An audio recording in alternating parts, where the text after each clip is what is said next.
Hello, and welcome to Salina Media Connection and Strictly Salina. I'm Brenda Gutierrez, and today our guest, we have Debbie Rivers. Debbie is going to be sharing with us today about Salina Shares. Thank you for joining us today. I'm glad you could come out today. Thank you for having me. Yeah. So when I think about Salina Shares, what is Salina Shares and why? Salina Shares is just really a group of people that's enveloping more and more of our community that are willing to share what they have to enrich the lives of their neighbors. It's really that simple. So whether that's time or resources or household goods, whatever that is, it's people willing to share. Yeah. And Salina, pretty much Salina, Saline County, Salina, the city, when you say Salina? Pretty much just the city of Salina, yeah. We've done a little bit outside of town, but mainly just in primarily Salina. In this area. So your organization are the sharers, the sharees, your recipients, Both. your donors. Tell us a little bit more about that. Well, it's been an interesting journey. We started out not as an organization, just as a group of friends, and so that's probably what differentiates us from a lot of nonprofits. But and so we were the sharers exclusively, and we would find needs and we would share what we had at home, if we had extra towels or whatever that was to meet the need. And as it expanded to more and more friends and more circles of friends, now we're the recipients of things that we need. Other people are sharing to help meet the needs that we're trying to meet as well. And who's we? When you say we, you're a 501c3. We are. And you're the director, or what's your official title? Official title is executive director. Executive director. And you have then a board of directors and some key volunteers, and then volunteers that help with that. So what's something, how about an example right now, what's going on with you as recipients? Well, as recipients, we just recently received about 5,700 rolls of toilet paper and paper towels. Okay, now picture. They come in. Yeah, huge, 32 pack, whatever. Yeah, it's very bulky. But to backtrack a little bit, one of the many things that we do is we do move-in supplies for people in crisis or transition. So we'll get a call from various agencies around town that are helping someone get into a new apartment and they don't have anything. So we've narrowed that down through the years. We've done all sorts of combinations of things, but what we basically provide is kitchen supplies, dishes, pots and pans, silverware, and a can opener. And we provide towels and pillows. If they have a bed, many of them don't, but if they do, we provide the bedding. And then we provide cleaning supplies and personal hygiene items. And so that toilet paper and paper towels falls within that. And Meadowlark Elementary spent 1 week. They collected that in 1 week. Oh, that's phenomenal. And it was just delivered to us yesterday. The final delivery was yesterday. And it has a move-in basket in the name. There's a basket involved in this also, like a laundry basket or something else? We usually pack the pots and pans and dishes, the kitchen supplies, in a laundry basket. Oh, nice. But it's multiple other, for instance, I had somebody pick one up yesterday, and so they didn't have a bed. So we have air beds that were purchased. And here's another great example. The Salina area realtors had fundraisers and were able to purchase 35 queen-size air beds. So when somebody doesn't have a bed, we're able to give them that. So there's many parts and pieces to this move-in. So it's a few loads to the car to get everything for them. But. And it could be a rental. It could be like a rent a room or a home that you help with moving baskets. Yes. What are some of the things that? It's a variety. It could be somebody just getting out of jail and is being assisted usually by Catholic Charities to help them find a place and get back on their feet. Women escaping domestic violence, and so they've left quickly, left everything behind. Divorces, all sorts of different house fires where they lose everything. So, and then we have other requests that just need parts of that, personal hygiene and cleaning items or things like that. So that's one of the things that we do, and those items come from all over town. Just a variety of groups donating different things. When you think about, if you would have the data from last year, would you have the numbers on the top of your head? How many families you helped, or how many move-in baskets were provided? You're kind of the conduit, that people donate the item and then you help. How does that work? What kind of numbers? Last year it was 57. 57 move-ins that we did. More than one a week. I mean, yeah, 52 weeks Yeah, in a year. what I've learned is that there's kind of a cycle almost. There's certain months that are busier than others.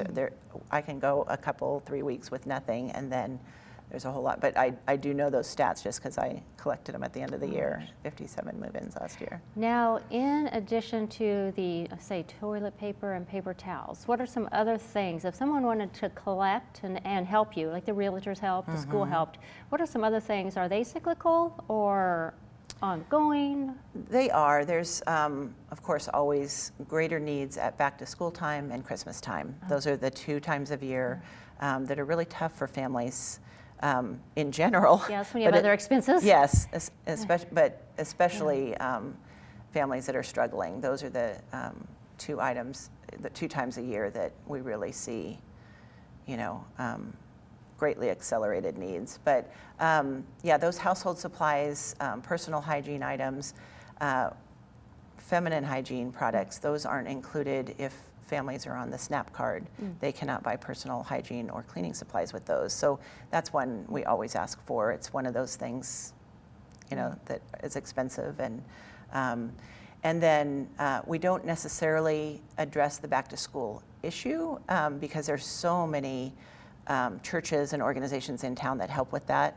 So we really try not to overlap, but we always have somebody, it seems we always have somebody that finds a great deal on backpacks or something for us. Yes, well, and knowing I've been involved with the Saline County Back to School Fair for years, and having the opportunity to refer, ours is a one-day event. So if someone misses that event and misses one of the church block parties, there's some other options. And we often hear that in their email to us. I missed the back to school event, or whatever it is.